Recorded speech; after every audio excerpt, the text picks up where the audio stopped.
Hello friends, so welcome back to YouTube channel study Milan. देखिए, आज हम आपको बीएससी फर्स्ट सेमेस्टर की जो केमिस्ट्री है उसकी स्टार्टिंग करा रहे हैं और हम आपको विश्वास दिलाते हैं कि आपको फ्री ऑफ कॉस्ट हम पूरा कंप्लीट कोर्स कराएंगे विद आपको पीडीएफ नोट्स के।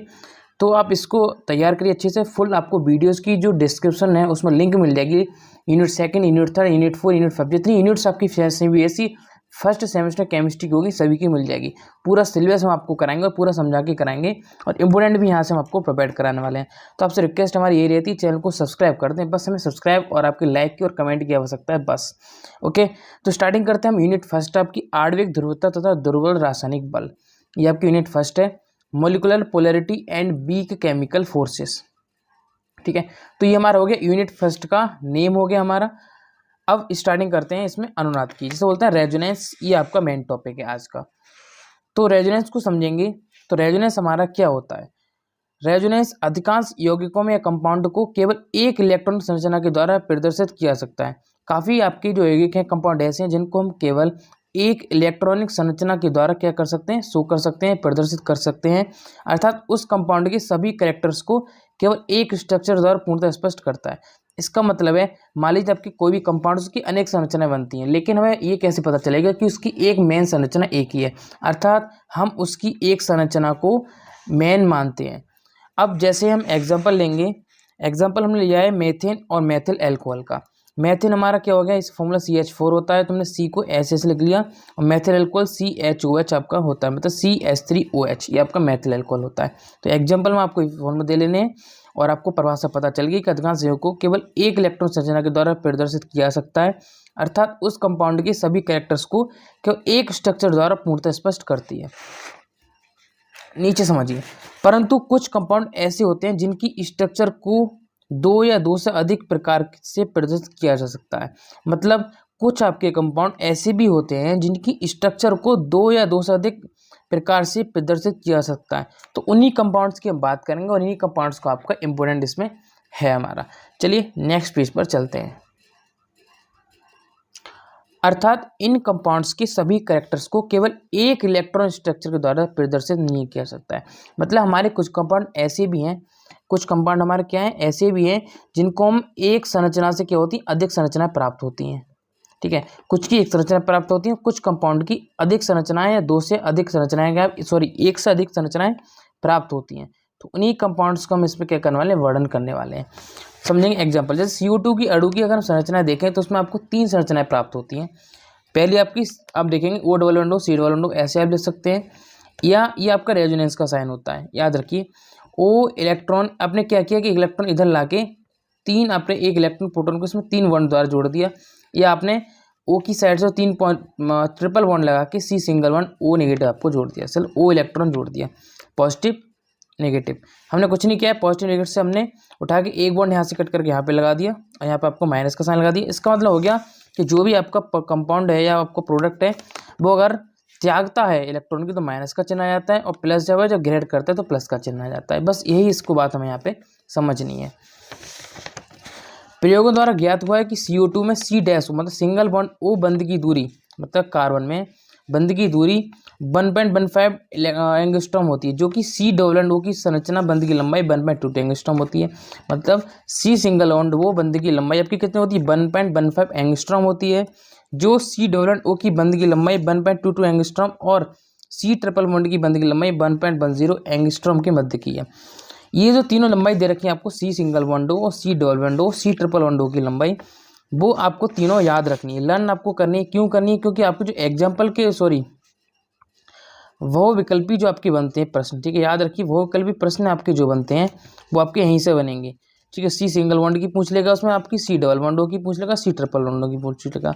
और आपको एक बात और बता दूं, जो आपका वाइवा होता है वहाँ भी आपका बहुत इंपॉर्टेंट प्रश्न है ये।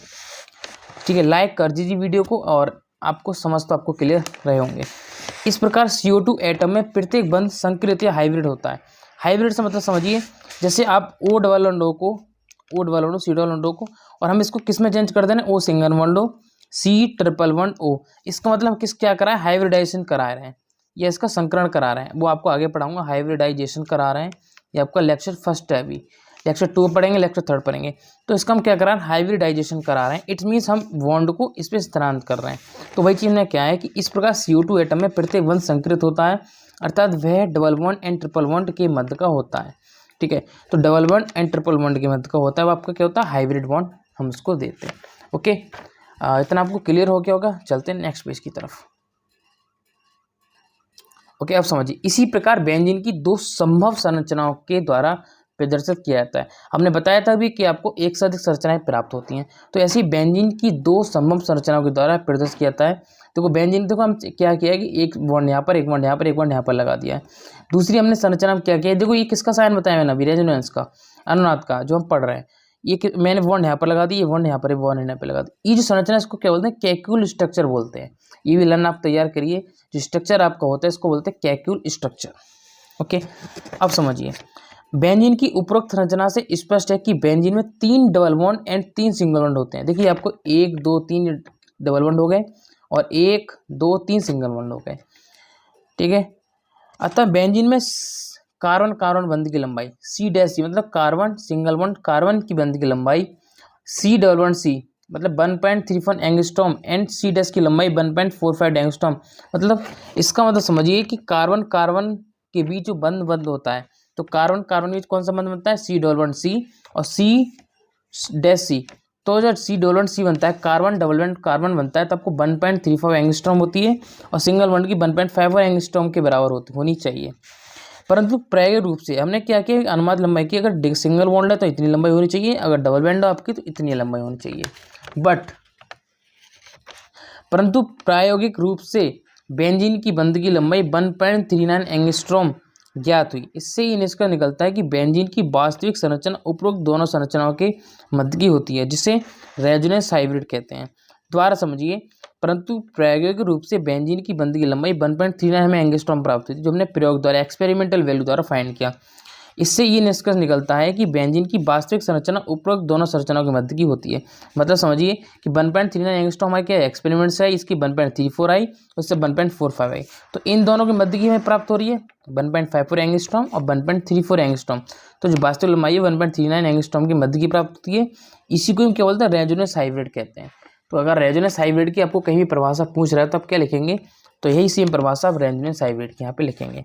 एक आपको छोटा सा एग्जांपल में फिगर बना देना है कि हमने एक बेंजीन लिया, इसमें कट मार के मैं रेजोनेंस हाइब्रिड दिखा दिया कि हमारी एक मध्य की संरचना प्राप्त हो रही है। तो मध्य के लिए हमने क्या किया, देखो चाहे जो गोला मैंने किया है इसके आप बॉन्ड भी लगा सकते हैं, बट रेजोनेंस कर रहे हैं तो हम ये सिंगल का लेके आपको चलेंगे। तो अब रेजोनेंस हाइब्रिड की हमें यहाँ पे एक शो कर देना है। अब समझिए, इस प्रकार जब किसी मूलक या आयन को 2 या 2 से अधिक इलेक्ट्रॉनिक स्ट्रक्चर के द्वारा प्रदर्शित किया जा सकता है, तो सभी संभव स्ट्रक्चर्स को अनुनादिक संरचनाएं कहते हैं। मतलब जब हम किसी स्ट्रक्चर के किसी मॉलिक्यूल की हम संरचना क्या करते हैं, अधिक प्राप्त करते हैं। किसी मॉलिक्यूल मूलक आयन को 2 या 2 से अधिक इलेक्ट्रॉनिक स्ट्रक्चर के द्वारा हम शो कर देते हैं, तो हमारी सभी संभव स्ट्रक्चर को क्या कहते हैं, अनुनादिक संरचनाएं कहते हैं। इस प्रक्रिया को रेजोनेंस कहते हैं। ठीक है, कंपाउंड की रियल स्ट्रक्चर को रेजोनेंस हाइब्रिड कहते हैं। जो रेजोनेंस हाइब्रिड होता है हमारा, रेजोनेंस हाइब्रिड वो हमारा क्या होता है, जो कंपाउंड होता है उसकी रियल स्ट्रक्चर होती है, जिसके बीच में क्या स्ट्रक्चर होती है, तथा दो रेजोनेंस स्ट्रक्चर के बीच में, दो रेजोनेंसिंग स्ट्रक्चर के बीच में 2 सिर वाले तीर को द्वारा प्रयोग करते हैं। मतलब अगर हम कहीं भी 2 रेजोनेंस वाले अगर कंपाउंड को फाइंड कर रहे हैं, जैसे मैंने अभी बेंजीन का बताया था आपको, तो उसके बीच में ये बॉन्ड का मैंने आपको यूज़ किया था कि किसका साइन है आपका, रेजोनेंसिंग स्ट्रक्चर के बीच में इसका साइन लगाते हैं, जो कि रेजोनेंस को आपको शो करता है। ठीक है, बाकी चीज़ आपको लेक्चर 2 मिलेंगे, लिंक इन डिस्क्रिप्शन में लेक्चर 2 की लिंक है।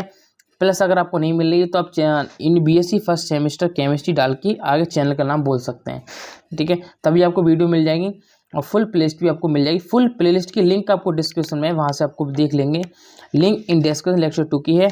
और आपको हम्बल रिक्वेस्ट, प्लीज़ सब्सक्राइब कर दें, मेरी हम्बल रिक्वेस्ट आपसे है, क्योंकि मैं ऐसे ही आपको अलग वीडियोज़ प्रोवाइड करूँगा और स्टडी मिलन आपके हमेशा साथ है। So thanks for watching this video and please subscribe.